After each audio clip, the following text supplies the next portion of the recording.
Freud's rejection of the Christian view of man could hardly have been more complete. He was a sort of Victorian scientific rationalist who wanted to increase the control of the rational conscious ego. Yet his thinking left a loophole. All his life he was fascinated by the archaic, and he collected these marvelous statuettes, oriental, primitive and classical. He saw them as revealing something of the unconscious mind. He knew that the unconscious is the real dynamo of the personality, and it's far older and greater than the conscious. And it thinks in mythical, magical, and religious ways. It's the persistence in us of the archaic religious mind. And a follower of Freud's might well say to himself, why is Freud so preoccupied with his rationalism? Surely, to achieve human wholeness, what we need is a marriage between the conscious and the unconscious. Perhaps the unconscious only seems so threatening and disorderly because we've become so alienated from it. But in reality, we need it. Here, perhaps, is the germ of a new understanding of religion. And Freud had a follower whose thought went along these lines. He was Carl Gustav Jung.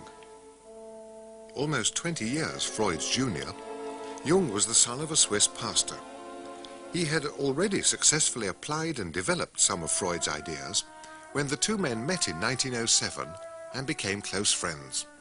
But by 1912, profound disagreements on the centrality of sexuality in Freud's theory and on the place of religion led to a complete and painful break.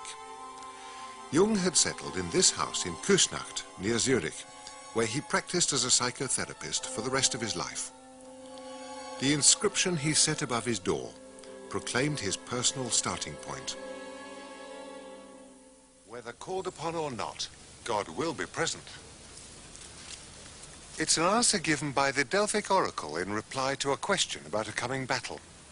But for Jung it means the religious question is inescapable. Sooner or later the unconscious catches up with you. And it crystallizes the difference between Freud and Jung that led to the break in 1912. Freud had dealt mainly with neurotics, people he could talk to, and he saw his task as that of strengthening the rational ego so it could cope with life. But Jung, as a psychiatrist in a mental hospital, had dealt with the altogether more fearsome world of true madness, psychosis, where the ego is overwhelmed by the violence of the unconscious. He came to think that only religion could name the powers that then take over the mind and pilot the way towards spiritual health. These ideas were shortly to be tested in his own experience. During the years 1913 to 1919, Jung experienced a midlife crisis, as Freud had done at the same age. For years, strange forces and fantasies surfaced from his unconscious. He recorded it all in notebooks and paintings. He recognized that the images that kept cropping up were not purely personal. Rather, they were drawn from the primeval world of myth and symbolism.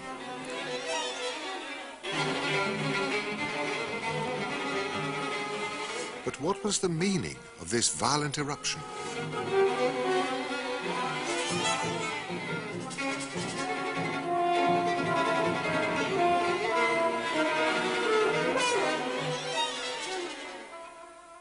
The first indication that Jung's experiences might have a constructive purpose came when he painted his first mandala in 1916.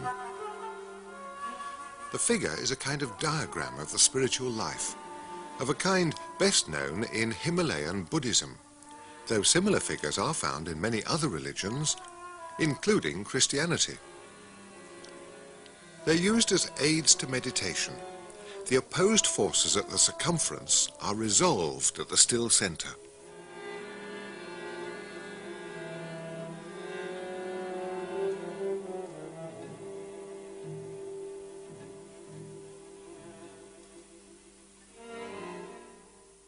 So Jung's approach to therapy is based on a more optimistic view of the unconscious. Let me tell you a story which happened a long while ago.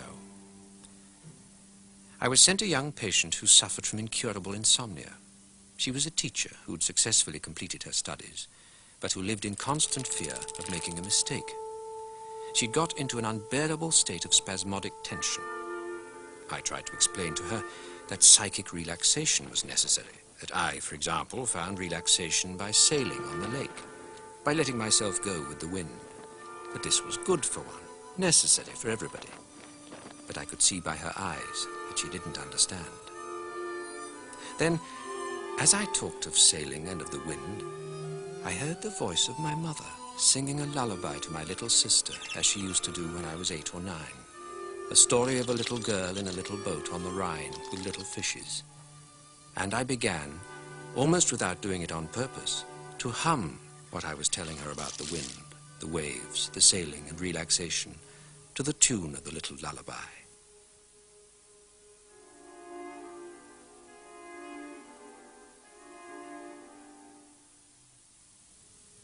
I could see that she was enchanted. Years later, her doctor told me she came back cured, and I always wanted to know what you had done. All she could tell me was some story about sailing and the wind, and I never could get her to tell me what you really did. How was I to explain to him that I had simply listened to something within myself? How was I to tell him that I had sung her a lullaby with my mother's voice? Enchantment like that is the oldest form of medicine. But it all happened outside of my reason. It was not until later that I thought about it rationally and tried to arrive at the laws behind it. She was cured by the grace of God.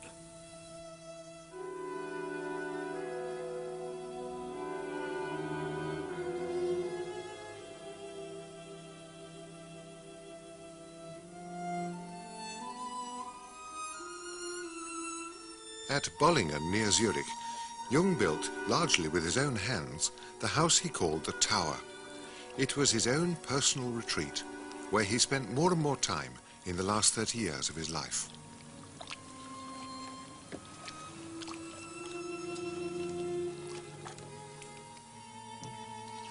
Coming to the Tower was an act of recollection, as Jung withdrew into a place which was itself an expression of his own psyche in stone.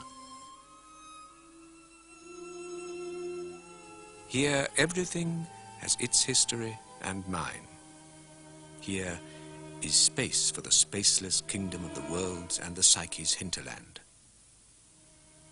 There is nothing to disturb the dead, neither electric light nor telephone. I tend the fireplace and stove myself. Evenings I light the old lamps. There's no running water, and I pump water from the well. I chop the wood and cook the food. These simple acts make man simple. How difficult it is to be simple.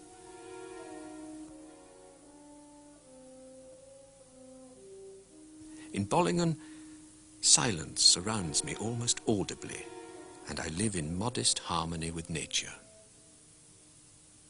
Thoughts rise to the surface which reach back into the centuries. From the beginning, I felt the Tower was in some way a maternal womb in which I could become what I was, what I am, and will be. It gave me a feeling as if I were being reborn in stone. At times, I feel as if I'm spread out over the landscape and inside things, and am myself living in every tree, in the clouds, in the procession of the seasons. We moderns are faced with the necessity of rediscovering the life of the spirit. We must experience it anew for ourselves. It is the only way in which we can break the spell that binds us to the cycle of biological events. Different thinkers draw the line between science and religion in different ways. Jung draws it along the frontier between the conscious and the unconscious minds. He always accepted that natural science gives us our only knowledge of the external physical world. But there's another world, also a common world, the inner world of the psyche. It expresses itself in the language of myth. And for Jung, religion is about that inner world, and about the task of bringing the inner and outer worlds into harmony. All his life, he made objects in order to express and articulate his inner myths. Here's one that he made in 1958 when he was 83 years old. A primitive woman figure who stands for the anima, the feminine principle in his own psyche, is reaching up to draw milk from a mare, life-giving milk. It's looking forward to the age of Aquarius, when the feminine principle will be dominant, an age that stands under the constellation of Pegasus, the horse. Jung's psyche is prophesying the future. Not that Jung himself ever took such ideas literally. Rather, he sees our dreams, our fantasies, and our art as carrying messages from our psyche that point out to us the path of our own future spiritual fulfillment. The three sections of the completed tower represented for Jung the Trinity and the three parts of the soul. The heart of it, Jung's private meditation room, is still locked. Below, the open courtyard stands for nature. The whole complex makes up Jung's quaternity, the fourfold harmony, his favorite symbol for integration. Not surprisingly, Jung's approach to religion has been criticized. From his starting point, all religious ideas are equally valid as expressions of human psychic life, and all religious truths and religious objects are simply psychological. So he could be led up some pretty strange byways, not only astrology, but also alchemy and Gnosticism. And in his collected works, at least, he never speaks of God as being more than the God image in the human psyche. Nevertheless, within those limits, Jung was able to do a great deal. And in reply to charges of self-absorption or mysticism, he would answer that what our age most needs is a rediscovery of the life of the psyche. He would have said that he was performing a public service by retreating into his tower. Not only do I leave the door open for the Christian message, but I consider it of central importance for Western man. It needs, however, to be seen in a new light, in accordance with the changes wrought by the contemporary spirit. Otherwise it stands apart from the times and has no effect on man's wholeness. The idea of God is an absolutely necessary psychological function of an irrational nature which has nothing whatever to do with the question of God's existence. The human intellect can never answer this question, still less give any proof of God. Moreover, such proof is superfluous, for the idea of an all-powerful divine being is present everywhere, unconsciously if not consciously, because it is an archetype. I therefore consider it wiser to acknowledge the idea of God consciously, for if we do not, something else is made God, usually something quite inappropriate and stupid, such as only an enlightened intellect could hatch forth.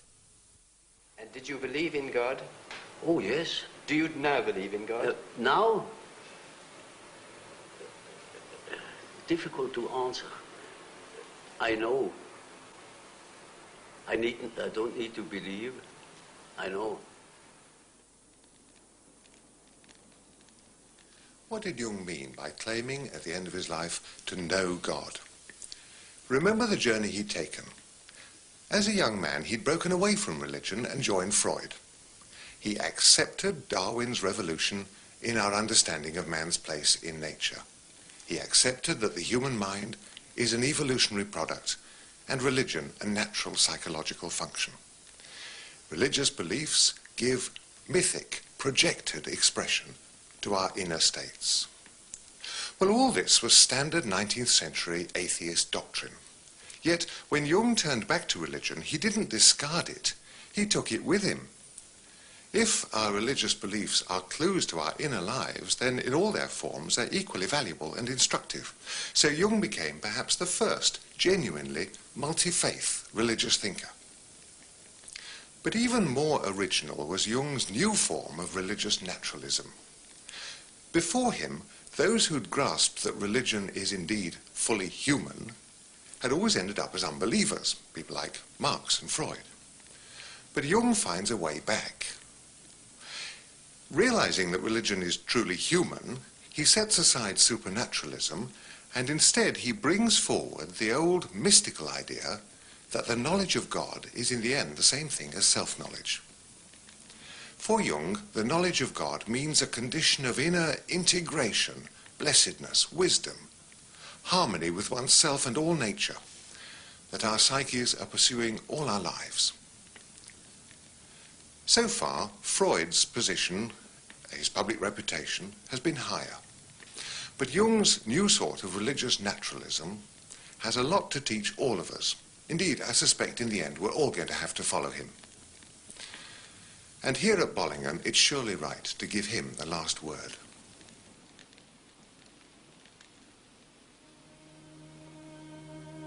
My life is the story of the self-realization of the unconscious.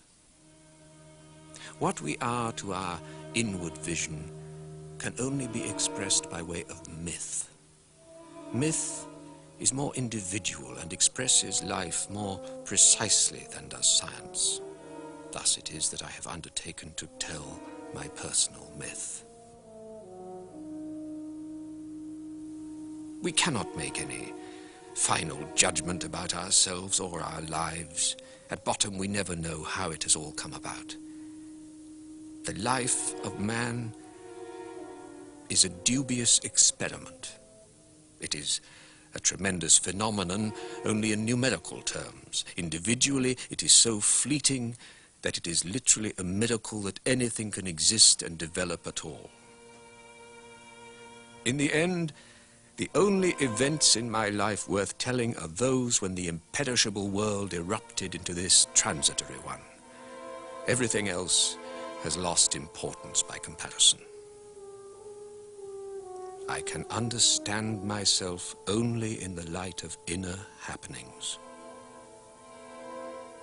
It is these that make up the singularity of my life.